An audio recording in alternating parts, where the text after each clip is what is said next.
Welcome back to Organized Chaos, Stories with Shabana. This is the place where life's beautiful messes transform into wisdom, laughter, and inspiration. In each episode, I'll be sharing real stories, mine and others, about the twists, turns, and unexpected lessons that life brings. Together, let's learn to turn life's messes into messages, struggles into stories, and chaos into clarity. So come join me, friends, while I remind you the true magic is within us all. We hold the power to create a life we not only like, but love. Let's do this. All right, friends, welcome back to another episode of Organized Chaos Stories with Shabana. I have my good friend Casey Taton on today. She is the host of Inner Spark podcast, and I'll make sure to put all her information in the show notes below. But we're just going to dive right in. I wrote down some questions, and it's just going to be a great episode, and I hope you are ready to listen in. So here we go. All right, Casey, what's one thing you are super proud of yourself for? It can be anything at all, current or past, just anything you want to tell the listeners. Oh, that's a good question. I think overcoming a challenging situation and just really reframing my life, and especially over the last year, I've just been able to turn so many things into a positive. Just be more aware of my thoughts, my emotions, my feelings, and just really growing from my experience. That's really good. Is there maybe one thing within the last, I don't know, 5 to 7 years that like specifically that you're like, I can't believe I stood up for myself and I'm so proud of myself. And if I hadn't stood up for myself, my life would have been a completely different trajectory. Specifically, I know we're referring to the same thing, just in regards to your health and Yeah. how you've stood up for yourself in the medical, like all that, like Mhm. going into your background. If you'd like to share that with the listeners. Yeah, do you want me to share my whole story or just share the one Yeah, thing? Okay. let's do that. Okay, I fought a rare condition and a little bit of a backstory. I'm a former operating room surgical technician, and I started getting sick when I was working, and basically they said my stomach had stopped working, and I had to quit my job. I was at that point becoming sicker and sicker by the day, and sorry, I get emotional. I was just getting sicker and sicker by the day, and no one could really find any answers for me.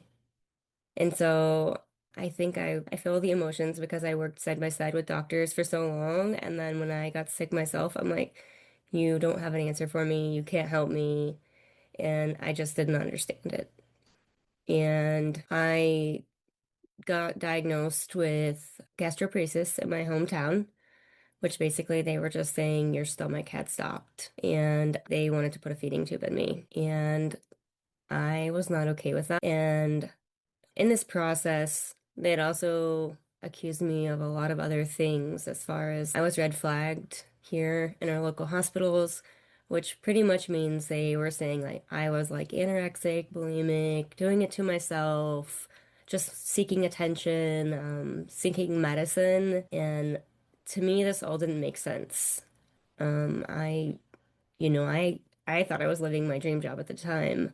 And so to like just have my life stop and to them say like you're doing it yourself, I was mind blown. They did have tests that showed that my stomach wasn't functioning properly. And so their solution here was we're going to put a feeding tube in you. And to me, I love the lake. I love the water, and that was the end of my life. You know, you can't get into the water, the lake, any of that, and I didn't want to live with a feeding tube. And so I didn't accept that answer.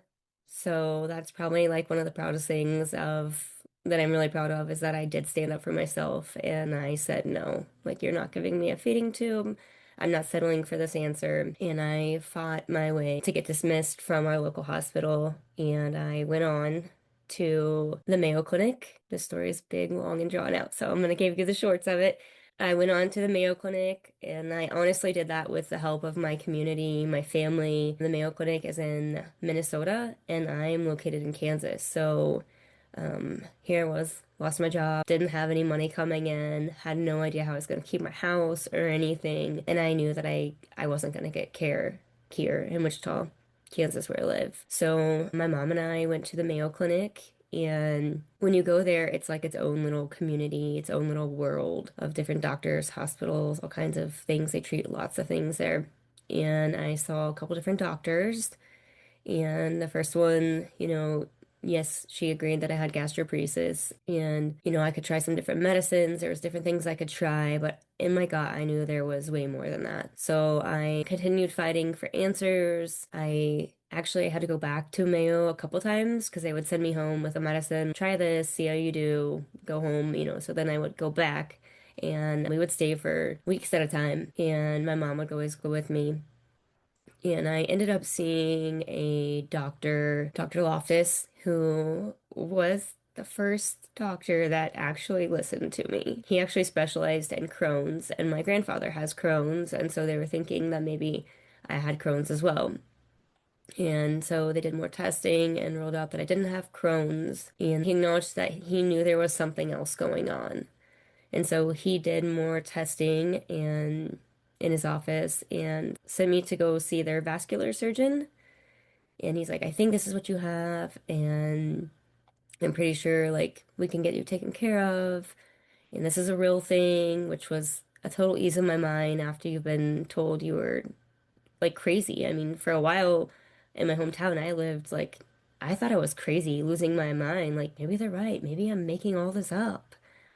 But somewhere deep down inside of me really kept me fighting of like, there's so much more. And they had just had a big turnover at the Mayo Clinic, and their doctor looked at me and like kind of pushed on my stomach, did some things. He's like, yeah, I don't know that you're really a candidate for this. And I was like, what? And I was like mind blown.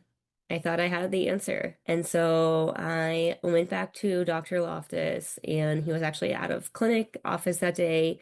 And I was just standing there crying at his desk, like, oh my goodness, what do I do? And they're like, well, he's not going to be back to the weekend. And um, they went and talked to him, and he was still there. And so he saw me and my mom, and he said, I'm really sorry to say this. I don't agree with my own clinic. We've had a turnover in a lot of our programs and a lot of our different specialties. And he's like, I really think that you have MALS, which is median arcuate ligament syndrome, where the ligament is crushing one of the arteries that gives the blood flow down to your stomach, which would be like causing it to slow down. And so he said, I do have a plan for you though. I am going to refer you outside of our clinic, which is something that most doctors won't do. They like to keep everything in their own clinics, especially a big clinic.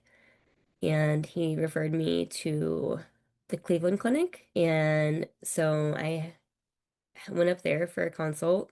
Takes a couple of months to get in. So, and when I say, I guess I should clarify, when I say I was sick, what this looked like was I was losing weight very fast. I was throwing up all my food. I wasn't staying in me. And so that's why they wanted to give me the feeding tube, is basically to get me nutrition to live. And so I was throwing up everything, living on liquids for a very long time. And there's no quality of life. And in Wichita, they basically killed my immune system as well. They were trying to treat it, let's give you steroids, let's give you this. And so there was all kinds of things that were happening at the same time. And so I went to the Cleveland Clinic and I met a doctor there who did more testing and did agree that I had moles. And I had my first robotic surgery there. I thought it was a success. What I didn't know when I got home, I was so excited. I thought life, like I was gonna get to restart my life. Like I was like, oh, I have my life back. Like this has been, I want to say it took me a couple of years to even get to the Mayo Clinic. So this was like a long journey of fighting between Wichita and the Mayo Clinic. And then to get to now to the Cleveland Clinic. And so I had my first surgery, came home, and I did good for a couple months. And then my symptoms started returning and stopped being able to eat food. And so, of course, then you go through all those things again, like, oh my goodness, this is really in my head. What is happening? Am I really making myself sick? And then I got a note, or I must have done an MRI. I did a scan or something, and they said, you have a clip on your aorta. And I was like, no, I've had surgery, but I don't have any clips in me. And so that's when I realized that something was different or wrong. And so I requested my records and I got a copy of my report in the mail. And that's how I realized they did put a clip on my aorta. So it is very close, obviously, to your heart. And so it is very risky surgery. And so I called up there and they acknowledged that when they were doing the surgery, they did nick my aorta and it started bleeding. And so they put a clip on it and they thought they had the ligament separated enough that I would be fine. So then I went through the whole thing of trust again. Like, you never told me this when I was there. Like, what is happening? What do I do now? I went back to the Mayo Clinic or back to the Cleveland Clinic who did my surgery. We discussed everything that happened, that they didn't want to, emergency open me all the way up, and they honestly just thought it was going to be okay. And all my symptoms had returned, and so I wasn't getting, the ligament was still crushing the artery. And so I came home, we thought about it, and it was going to take a bigger team to have surgery, more doctors, they would all have to be on board at the same time. And in the process of all this, the doctor that did my surgery, he left for Dubai. He moved to Dubai, to the Dubai clinic. And I was like, oh my goodness, how is this happening to me? Like, I can't come to Dubai for surgery. So I ended up finding a different doctor, a different surgeon. He was in Connecticut and he did open surgery. And so in between those months, I would live off broth and all the things I had to get creative. And so I got to go to Connecticut and then meet with that surgeon. And I had surgery when I was up there. It was an open surgery, and I was there for 3 weeks. And they keep you there because it's a big surgery. They don't want you to fly home and then have something happen. And at this point, I was like, oh, I'm finally cured, right? I don't know if cured's the right answer. I'm finally able to like start living my life again.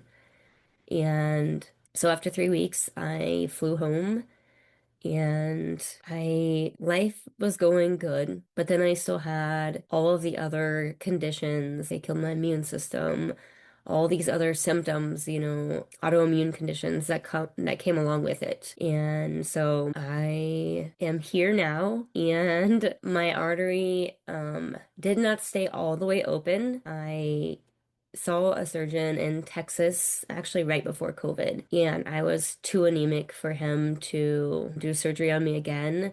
He was going to go in and stent the artery to keep it open. And you know how you get that gut feeling of like, this doesn't, something is off. I don't know that this is right for me. And I had known people, I'm in a community of people that have the same condition, and another man from Kansas actually had the same condition, and he loved that doctor in Texas. And like, Texas is a driving distance for me. However, I did not get the same feeling. And I just was like, I came home, and so he couldn't do the surgery because I was too anemic. And so he was like, well, you need to go home and, get these levels up before we can even test your, do surgery on you. And I was like, okay. And I remember getting in the car and looking at my mom and being like, no. Not doing it. I'm not like something in my gut is like sinking, and like I felt sick when we left there. And so then I came home and COVID hit and the world shut down, and it was like, okay, well now I'm definitely not having this surgery. And I am super grateful that I did not, because although my artery is not 100% open, for the majority of it, my life is back to living again. I can eat and I can drink again, and I still deal with the autoimmune conditions, but my life has dramatically gotten better. And at this point, I won't have another surgery until, my life is going to be good. I'm just manifesting, throwing it out there that the artery is going to stay the way it is, and I get to continue on with this good life of feeling like I'm back to me. So Gosh, what a crazy story. You never really know people until you take the time to listen and observe and just be with people and hold space for them. It's just like you just never know. Don't judge a book by its cover. Like, 100%. it's Yeah. crazy. My question is, During this is a span of how many years would you say? Oh goodness. I was trying to think. Probably a good 4 or 5 years, fighting for answers, raising the money to even get from one place to another. How am I going to live? What am I going to do? How am I going to travel all these places? And then asking my mom, my mom would take off work and these stays aren't short stays. Yeah. And then, so during this like whole time, what was your upbringing in regard to like your faith-based system, or did you like grow in whether you believe in God or universe or source? What is your faith, or is it like how does that incorporate through this journey of struggle and accomplishment and success and victory? If you want to share about that a little bit. Yeah, so I was raised in a church. We didn't go every Sunday, but I did more so when I was a kid, and I believed in God.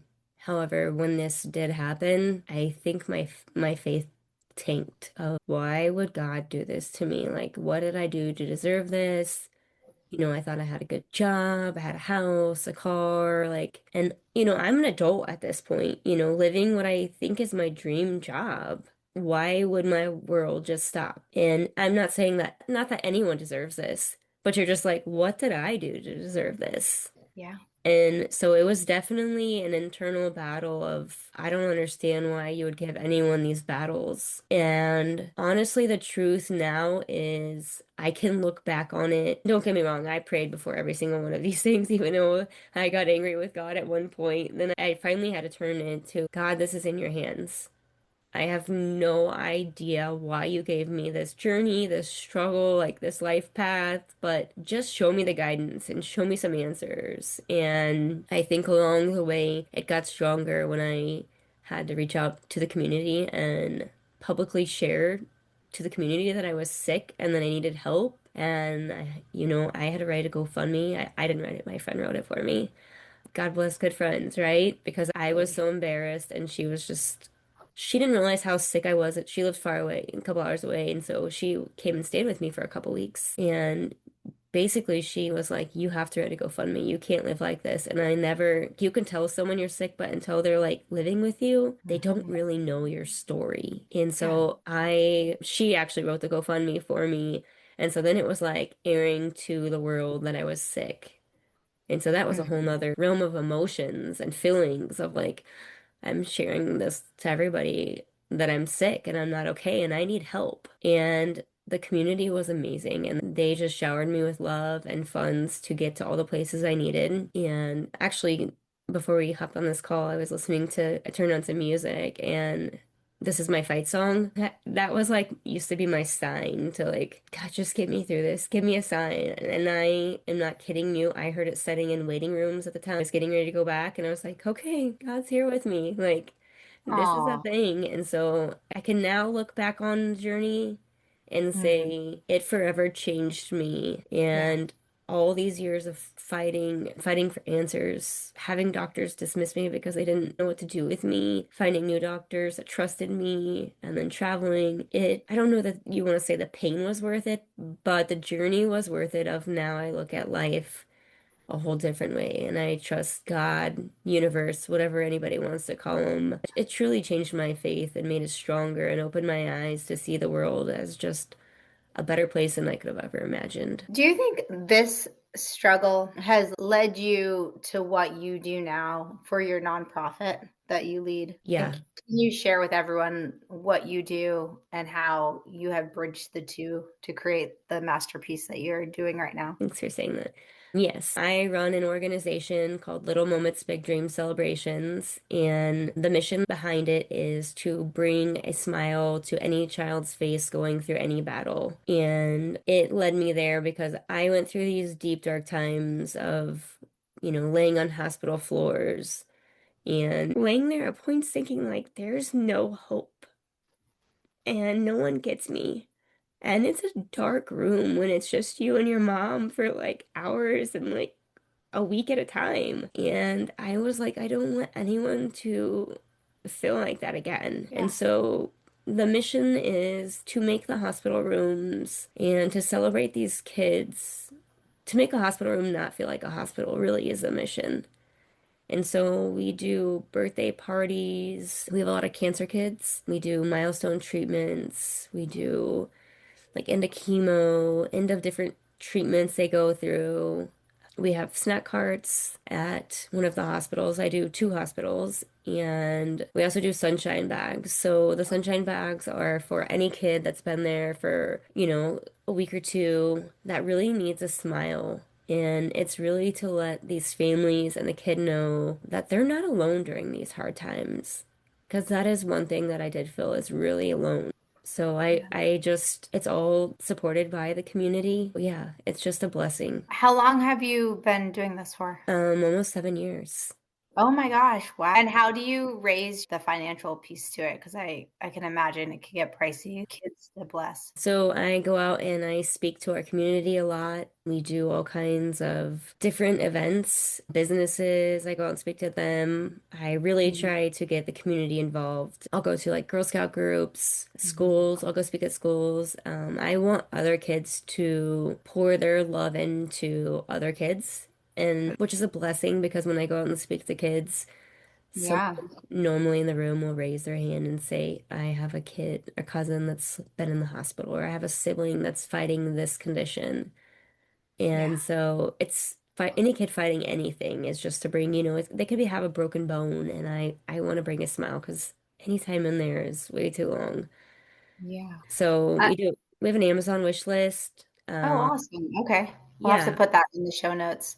And then you have a link to receive money for people out of yeah, state if they were yeah, wanting to contribute, especially mhm, during the holiday season. I feel like, everyone's more generous and stuff like that. And I think yeah. this is an amazing cause. So why not? We also Okay, have a awesome. Christmas tree. I'll be posting this week that Okay. anyone that they can Venmo, we have a Venmo, and anyone that Uh-huh. Venmos me, we have a Christmas tree that's all decorated, or it's not decorated, it's empty. And every time someone donates towards a gift card, money towards a gift card, or sends us a gift card, we're going to do like fill the tree up. Oh, I love that. Yeah, so it's Cool. fun. We also have a quilt in January, February that we'll be auctioning off. That was made by a group of church ladies that handmade this Mhm. quilt. So we'll be auctioning that off after the new year. That's so cool. And I know that some people are like, my budget might be too tight to give or whatever, but like, I know in the spiritual realm, like, I know you guys receive prayers and wishes Mhm. and all that good energy and good vibes. And just giving your page a follow online, which we'll also put in the Mhm. show notes, is huge because just the algorithm and all how that helps as well. Um, but all right, we're going to jump to something a little lighter for the next question. If you could travel anywhere in the world, where would you go and why? Oh my goodness. I have never traveled out of the United States Okay. and I love the water. So I've been looking at different places that I can just go. I mean, if I was traveling in the United States right now, I'd probably tell you somewhere like Florida where I could just go lay on the beach, go surround myself in all the sun. I am a sun girl and it is cold right now in Kansas. I like So, that. um, but I also recently put Spain on my bucket list. Okay.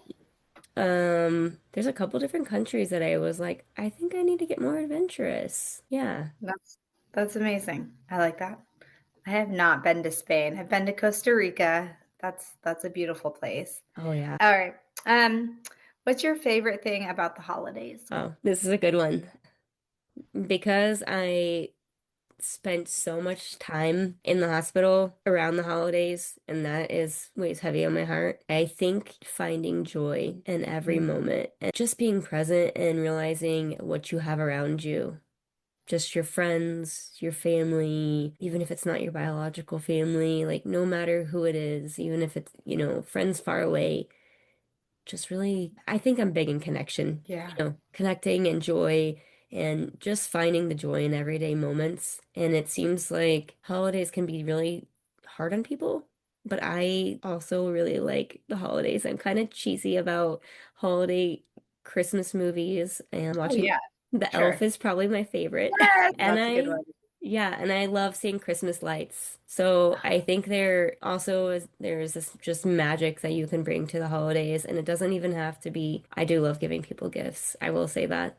Mhm. I just love to give, but I think just embracing the little things around you is really what it is. I love that. There's just so much peace and presence, Yeah. and just like it makes your soul literally like light up like a Hmm. Christmas tree. It's just feeling, Yeah, it's not a dark, dusty, smelly hospital room. You're like, there's just so absolutely. much goodness that you get to Yeah. experience, and you And don't have a feeding tube, and you can enjoy good food, and yeah, life is like it's so nice. there is something magical about Christmas tree lights too. Sitting under in a room that's dark and just having these like glowing lights, Yes, that it brings a smile to my face, and that's something like really simple. I love that. I'm right there with you. All right. What's your earliest childhood Christmas memory? Probably the year I was a little girl and I got a playhouse, and my parents had set it up in the living room. And I remember, and my parents actually have it on video. And I think that's probably why it comes to my mind so more. Uh-huh. And it's funny because on video, I was so young and I was like, is this for me? And I was just like, this little girl, like, this is for me. And I just like jumped into Aw. this little playhouse and went to like cooking mode and got to play. And yeah, that was like one of the things that really stood out to me. Oh, that's so cool. All right. What is your middle name? And Anne. All right. Nice. Is yeah, that like a grandma or like anyone you were named after or something? it is my grandmother's middle name as well. Yeah, Okay. On mom's side or dad's side? my mom's side. Okay. Usually Yeah. it's that way, right? Yeah. All right. Okay. What is the funniest thing you've ever done? Well, If you're willing. I laugh at myself a lot, so That's good. the most recent injury, I haven't shared this yet. And it's an injury is that I I fell running, jogging, and I didn't realize how bad it was, and I ended up getting like 12 stitches in my knee. Oh man. And it was the silliest. Here's the thing, if you can't laugh at yourself, what are you doing, right? Yeah, very true. I really have to laugh at myself on like it was so silly and I didn't realize how hurt I was at the time. But yeah, I just find I laugh at myself all the time. So Yeah. like who can jog and like, I remember that when I went to the immediate care, the doctor's like, I thought runners and joggers were supposed to be like coordinated and stuff. And I was like, well, apparently not me. Like I Yeah. went right into the gravel and I pretty much tore up a lot of my skin. All right. So it's so not funny, but it is funny. Like, Yeah. how does that even happen? It happened to me. I laugh about it. Okay. Yeah. What's one thing you're learning right now? Really, I think to be present and to just be. Yeah. I think that's one of the most important things in a life that goes by so fast. Mm. I was just thinking, I worked in the operating room and it's constantly going and you're always thinking about the next thing. And so now, years later, really just slowing myself down, being okay with that. For years, I didn't know how to sit still. I Yes. was an active kid. I was an active figure skater all over the world. When I was younger, growing up, I played soccer, so many sports. So I was always on the go. So really just being able to be present and not have my mind wandering off and to be able to just sit still. Like that's big. Yeah. It's so hard, but it's so good. Mhm. All right. What's something magical that's happened in your life recently? There's so much goodness every day. Well, this doesn't seem magical to everybody else, but me falling, I was experiencing frozen shoulder before that, and when I landed with my arm that was experiencing frozen shoulder and my fingers that were not functioning on that arm, and I tore up the whole palm and my whole elbow. And the result of this fall was that I can now move my fingers and I can now raise my arm over Oh, my head. that's amazing. This is why I laugh about this story because everybody's like, "Oh my gosh, I can't believe you could share this and laugh about this." And I'm like, "But look, Oh like my gosh. I was, they were looking into doing surgery in January to get function back in Yeah. my fingers, and I can now close my fingers. So it was truly like this blessing and miracle that, you know, Yeah. Do you still have a lot of like pain in your shoulder and your hands? Or yeah, like is it better? Like, Since I I mean, fell, it actually like must have released a bunch of stuff and the impact of the fall. uh They said must have that's a miracle. it is they were like, You what have been in how pain for so long and so I many have. months, and it's been so painful watching you on Zoom calls, and you're like, Yes. I can only do this, or wow, oh Yeah. my gosh, I'm so happy for you. Yeah. I don't think I've shared that with a bunch of people. And my physical therapists No. were like, oh my goodness, how much worse is it? And I was like, here's the thing. And they're like, oh my goodness. Like for them to just see their faces, they're like, you can clench your fist now? Like, so yeah, I mean, I can raise my arm. Like there's still some pain there, but Yeah. discomfort, more discomfort. But Hmm. I can, the function is starting to come back in my fingers, my last three fingers, and Yeah, I can lift my arm up. that's amazing. Oh my gosh, I'm so happy to hear that. That's so cool. The next question is because the way we met was through Kathy Heller's online community. And so, how long have you been in Kathy Heller's community? What do you like about it? And how is it all going for you, kind of thing? I actually had been following her for years, and I didn't join her programs. I met all these people that had went through it, and I didn't join it until after, but I had done several of her like free launches that she does, and I was just like, I don't know about this. I think the fear would kick in, and so I'd do the launches and I'd get all excited, and I'm like, not for me, not for me. I don't have the money to do this. I don't, investing in yourself is a big thing. And it just, I didn't feel like I was ready. She had a podcasting summit that I went to, I believe it was like 2 years ago, Hmm. that I joined her community. But I had been following her and connecting with people and that had done her program. Jenless, she did over during COVID, she had a community. And there were so many people in there from Kathy Heller's world. And so I got to see like, oh, maybe this is magical. Like maybe I should invest in myself. And I think it really came to investing in myself that I didn't know that I believed in. Yeah. Like, do you spend this much money on yourself? Like that was a big thing for me. What am I going to get out of this? And so then after the summit, that was probably life-changing for me. There were like 300 women at it, and I was like, this is a connection and like celebration where you can feel held and seen. And I remember like laughing and crying. And I think that was like a huge pivotal jump in my life to like, I had a podcast out at that time. I had the cover out, but I hadn't done anything else with it. Yeah. Right. And so then I was like, okay, maybe these are my people. And I got a taste of that, and then I love it. I love the connection. I love the community. I have friends here that they're like, I don't understand why you do these calls and why you connect with these people and like these people that you're talking about. Like, have you even met some of them? And I'm like, no, I haven't met half of them, but it's the The big truth. But community. Yeah. yeah, but when you meet them and like we got to meet in person, you still feel like there's this deep, strong bond, like a true sisterhood Yeah. where you can share so much and it has changed my life so Yeah. much. That's So awesome. yeah. Oh, fun. So fun. Anything else you want to share or leave with the listeners, or one piece of holiday magical wisdom? I would say it's in my background. I stand by this. Live for today. I Hmm. am a true believer in living for each day and finding the miracles in every single day. And I think that's one big thing that Kathy's program has done for me is when you open your eyes and you're able to look around, there's really miracles every day.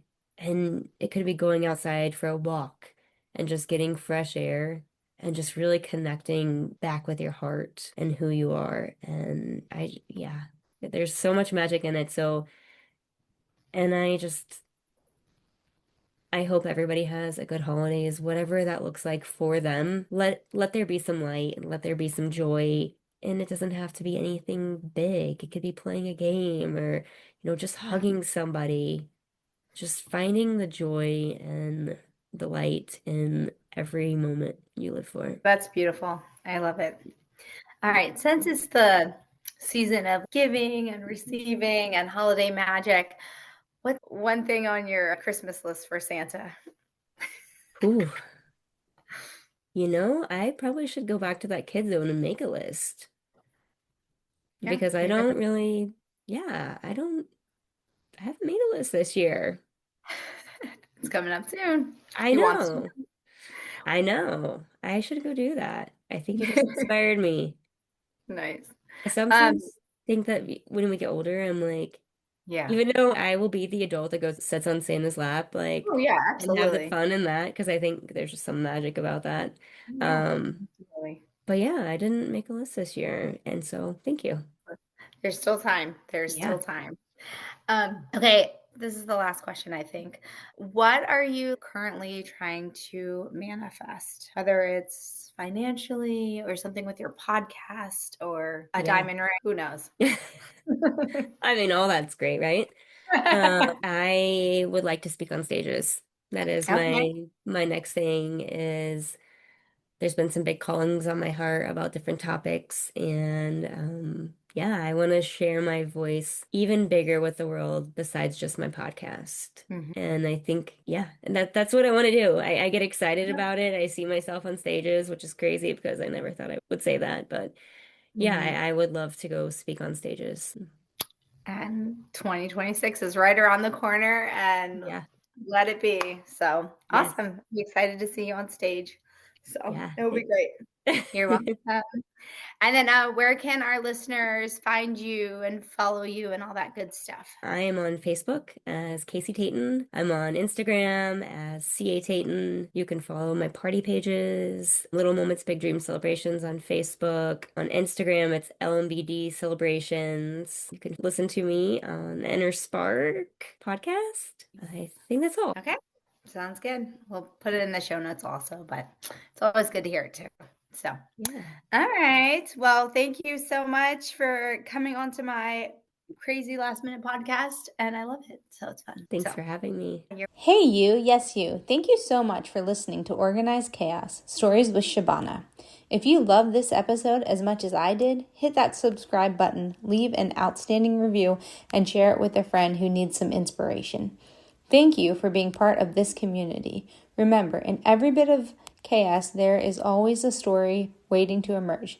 Who knows, maybe sharing your story might inspire others to share theirs. The possibilities are endless. Let's live in the possibilities. This podcast is sponsored by Happy Mail. I created Happy Mail for when you don't have the words, Happy Mail does. Happy Mail sends handwritten cards of encouragement that uplift, comfort, and reminds everyone they matter. Happy Mail is better than a McDonald's Happy Meal, spreading kindness, not calories. Click the link in the show notes and get your Happy Mail sent ASAP. Limited to U.S. residents only. You're welcome.